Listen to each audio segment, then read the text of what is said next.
To refresh our viewers on the Google situation, this was a story that Tucker Carlson broke a couple of nights ago. Breitbart had a very big story on this about a memo that was leaked from an executive at Google, where she talked about a get out the vote effort for the Latino community, and how basically how despondent they were that 24% of the Latino vote went with Donald Trump, and how awful they thought that was. And the memo outlines how they were working with groups like Univision, whose president has donated $16 million to Hillary Clinton. I mean, it just goes on and on and on. And here we're talking about Bob Mueller looking at Michael Cohen, and that's silliness. This is far bigger than that. But here's the interesting thing.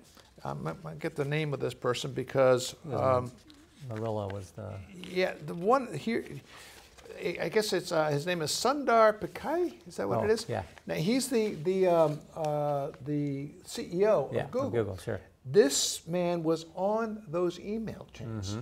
This, according to this marketing director, he gave those efforts a quote unquote a thumbs up, and she was very, very a shout out, and she was very pleased by that.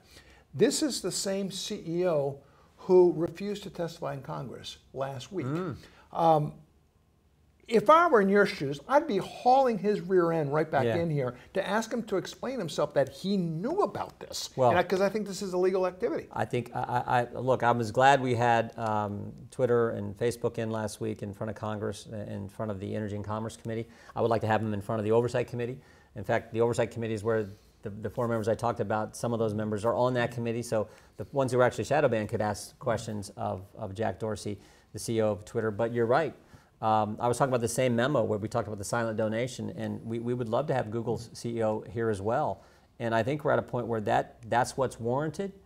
Bring him in and have these discussions and see if they are going to change, and if they are going to be a neutral social media platform as they portray themselves to be, when in fact they have not been that at all. So I do think hearings are necessary. I think you do have to maybe separate what the topper, in the case of Mark Zuckerberg, I do believe, he is a left-wing Democrat activist, all those things.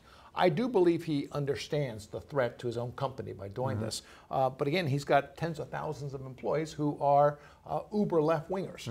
And you're going to find the activists in there. Jack Dorsey of Twitter has been very active politically.